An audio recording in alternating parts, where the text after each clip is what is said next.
Halo semuanya, kembali lagi bersama saya Abdi Mulki Ibnu Baktian di Sekilas Berita. Kamis 11 Mei 2023, program studi PGSD mengadakan workshop stress management, diagnosis penyebab, penanganan, dan pengobatan. Acara ini diadakan di Auditorium Universitas Nusa Putra. Pada umumnya dan juga ada anak yang mengalami hambatan atau yang disebut APK. Pertanyaannya, Acara ini mengundang Kepala Dinas Pendidikan dan Kebudayaan Kota Sukabumi yaitu Bapak Muhammad Hasan Asari SPD MPD dan ditemani oleh Ketua Program Studi PGSD Bapak Utomo SPD MPD sebagai opening speech. Workshop tersebut yang dikhususkan untuk para mahasiswa prodi PGSD dianggap penting karena sebagai penunjang supaya para mahasiswa prodi PGSD dapat menambah ilmu khususnya di bidang kesehatan mental. Narasumber pada workshop kali ini langsung disampaikan oleh dokter spesialis kejiwaan RSUD RS Samsudin yaitu Dr. Chang Jin Yong, di mana acara ini dimulai pada pukul 8 sampai dengan selesai. Tidak hanya pemberian materi tetapi juga diberikan pelatihan NLP atau relaksasi atau meditasi atau hipnoterapi. Setelah workshop ini dilaksanakan, para peserta diberikan tugas mandiri sebagai pelaksanaan dari workshop tersebut. Kita nggak bisa, kita penting adalah memahami permasalahan dan kekurangan pada anak tersebut.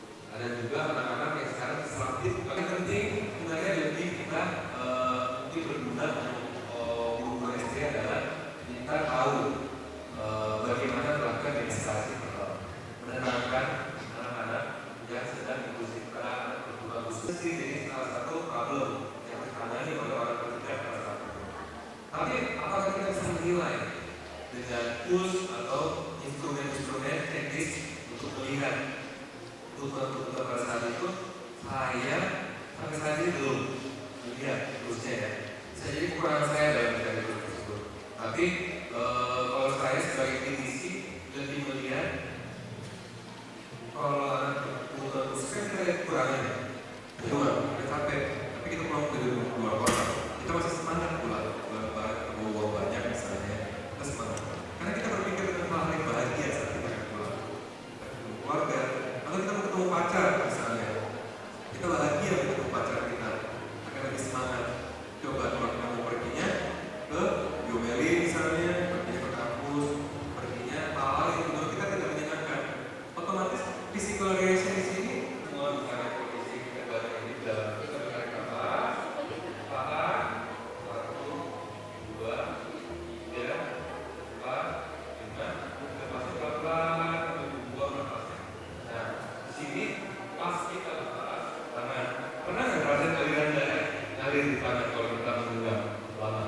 Nah, di sini toolnya itu merasakan aliran darah yang ngalir, fokuskan perasaan saat melepaskan ketegangan ini dengan melepaskan kondisi.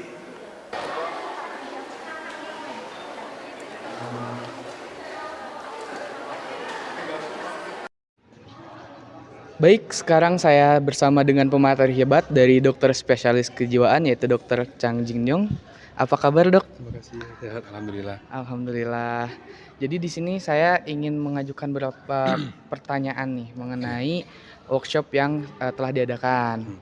Nah, menurut dokter sendiri, bagaimana tanggapan dokter atas terlaksananya kegiatan workshop ini gitu? Impact-nya seberapa besar gitu? Pertama, stress management ataupun tentang mental health ini kan udah beda ya pemahamannya di masyarakat saat ini. Udah bukan hal yang perlu diumpetin dan bukan hal yang lain yang perlu dimalukan ya. Jadi menurut saya sih dengan adanya acara-acara seperti ini bisa menurunkan stigma terhadap orang-orang terhadap mental health itu sendiri. Mungkin seperti itu kalau yang saya pikirkan. Jadi harapannya bisa menurunkan stigma tersebut ya. Karena tidak bisa menutup mata juga isu-isu stres mental ini sangat banyak sekali apalagi di kalangan mahasiswa ataupun para remaja ya. Nah, dari dokter sendiri ada gak sih sedikit tips atau tips singkat lah untuk meredakan stres ringan dari tugas-tugas mahasiswa yang banyak gitu. Soalnya banyak mahasiswa-mahasiswa yang mengeluh akan tugas gitu. Sebenarnya kalau tugas, kita kan stres itu bukan karena ngerjain tugas, tapi karena dikejar-kejar waktu saat mengerjakan tugas. Biasanya intinya itu. Yang setahu saya paling penting dalam kondisi seperti ini adalah time management. Kita menjadwalkan diri sendiri dan kita melakukan kedisiplinan. Dengan adanya time management, tentunya kita bisa lebih tenang, tidak cemas, dikejar-kejar, dan hasil tugasnya juga bisa maksimal menurut saya. Setuju, saya setuju dengan dokter juga. Jadi itulah pentingnya workshop ini gitu ya dok ya. Terus ada juga tips tadi yaitu time management agar kita nggak terlalu stres nih dalam menjalankan tugas-tugas kita. Mungkin cukup sekian dokter, terima kasih atas waktunya. Ya. Demikian berita yang dapat saya sampaikan. Saya Abdi Mulki Ibnu Baktian beserta tim Sekilas Nuansa yang bertugas melaporkan.